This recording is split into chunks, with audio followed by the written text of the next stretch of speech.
இன்னைக்கு doctor Satish sir வந்திருக்காங்க. ஜோதிடம் சார்ந்த ஒரு சில கேள்விகள் அவர்கிட்ட. சார் வணக்கம். வணக்கம் சார். ஜோதிடம் வணக்கம் சார். அதாவது ஆரம்ப நிலையில ரொம்ப தடுமாற்றமா இருப்பாங்க. ஆனா திடீர்னு அவங்க ஒரு உயர்வு மட்டத்துக்கு போகக்கூடிய ஜாதகங்கள் எப்படி இருக்கும்? அந்த கிரக சூழலை நீங்க எப்படி வந்து கணிச்சு சொல்றீங்க? கண்டிப்பாக ஒரு மனிதனோட வாழ்க்கையில ஒவ்வொருத்தரும் ஒரு சூழ்நிலை தான் வாழ்றாங்க. ஆனாலும் கூட ஆரம்ப காலங்களில் பொருளாதாரத்திலையும் தன்னோட சொசைட்டில அந்த மதிப்பு மரியாதை கம்மியா இருந்தாலும் காலங்கள் போக போக ஒரு பெரிய அளவுல வந்துடுறாங்க. சரி, சரியா?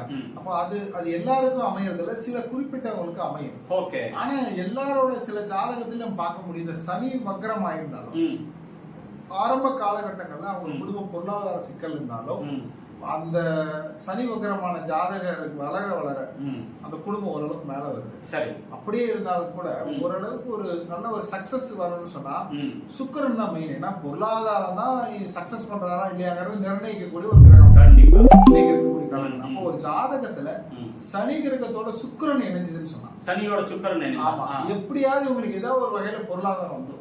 ஓகே, சரியா? வரும்போது அதை தக்க வச்சுக்கக்கூடிய தன்மையான செவ்வாய். ஏன்னா ஓட்டப்பானையில தண்ணி ஊத்துனா கீழே போயிட்டே இருந்தா எப்படி நிக்கும்? அப்ப இந்த ஓட்டப்பானை இல்லாத ஒரு ஜாதகம் அப்படின்னு சொன்னா வரக்கூடிய செல்வத்தை சேமிச்சு வச்சு அது வளரக்கூடிய மாத்துறது வந்து அந்த ஜாதகம் இம்பார்ட்டன்ட். ஓகே. அப்போ ஒரு ஜாதகத்துல சுக்கிரன் சனி இணைவு இருந்தாலும், ஓகே, அப்ப செவ்வாய் டேமேஜ் இல்லாம இருந்தாலும், அதாவது செவ்வாய் வந்து பங்கரமோ அல்லது ராகுக்கேதோட தொடர்பு இல்லைன்னா அந்த சேமிப்புங்கிறது எப்பவுமே இருக்கு. அப்ப வந்து அந்த மாதிரியான ஜாதக அமைப்புகள் வந்து ஒரு பெரிய அளவுல வளர்ந்துடுறாங்க. பெரிய அளவுல வளர்ந்துடுறாங்க. இதுல இன்னொரு விஷயம் நம்ம பார்க்கணும். ஜெனடிக் நம்ம முன்னாடி சொன்ன மாதிரி ஜெனடிக் பார்க்கணும். ஓகே. ஏன்னா ஜெனடிக் இல்லாம இது இல்லை. ஏன்னா நம்ம தாத்தா பாட்டி மூலியமா அம்மா அப்பா மூலியமா நம்ப இல்லையா? ஓகே. இப்ப ஜெனடிக் இல்லாம இந்த பெரிய அளவுல போக மாட்டாங்க. ஆனா அதுலயும் ரேரா ஒரு 2-3% அந்த மாதிரி ஜாதகங்கள் நம்ம பார்க்கணும். சரிங்க. ஓகே. அப்ப அந்த மரபு அப்படிங்கிற இடத்தையும் நீங்க வந்து குறிப்பிட்டு சொல்றீங்க. சரி, ஓகே சார். அப்ப திடீர்னு வந்துட்டு உயர்வு இடத்துல இருக்காங்க சார். அவங்க வந்துட்டு பொருளாதாரத்திலயும் சரி, அவங்களுடைய பதவியிலையும் சரி ரொம்ப உயர்வான இடத்துல இருக்காங்க. அந்த உயர்வான இடத்துல இருந்த நபர் சட்டுன்னு வந்துட்டு அவங்களுடைய சராசரியான வாழ்க்கைக்கு கீழே ரொம்ப சரிஞ்சு வந்துடுறாங்களா? அது எப்படி? காரணம் என்னன்னு சொன்னா, அதுவுமே வந்து 2 கிரகங்கள் அதிபதி மாற்றி அமரும் பொழுது நல்லா போயிட்டு இருந்த ட்ராக் வந்து திடீர்னு ரிவர்ஸ் ஆகும்.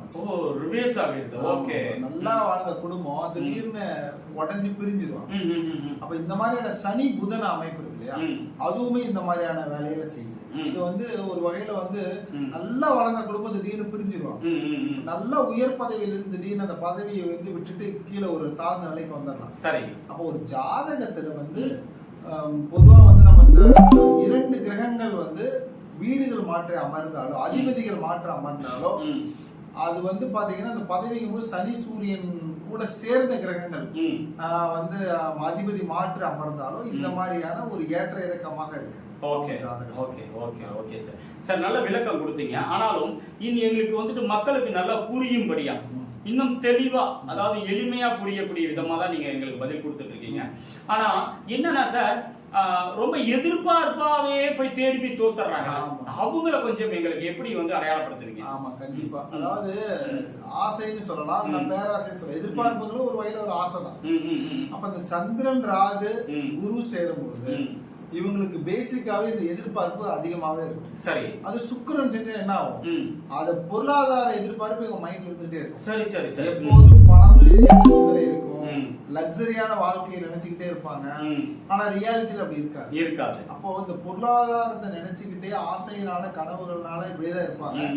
அந்த மாதிரி கிரக அளவுகள் வந்து பாத்தீங்கன்னா, இந்த கிரக அமைவுகள் பாத்தீங்கன்னா இந்த நபர்களுக்கு இந்த ஆசையை தூண்டிக்கிட்டே இருக்கும். ஆமா, ரியாலிட்டியில இல்லைனாலும் இந்த சிந்தனையில அந்த ஆசை வெளிப்பட்டுக்கிட்டே இருக்கும். சரி, ஓகே. அதாவது அந்த ஆர்வத்தையும் ஆசையும் அதிகப்படுத்துதுன்னு சொல்றீங்க. சரி, ஓகே சார். நல்ல ஒரு பதிவு சார். நல்ல ஒரு பதிவுக்கான இடத்துல அது மக்களுக்கு எளியும்படியா, அது புரியும்படியா சொன்னீங்க இல்லையா? ரொம்ப மிக்க மகிழ்ச்சி. நன்றி சார். நன்றி.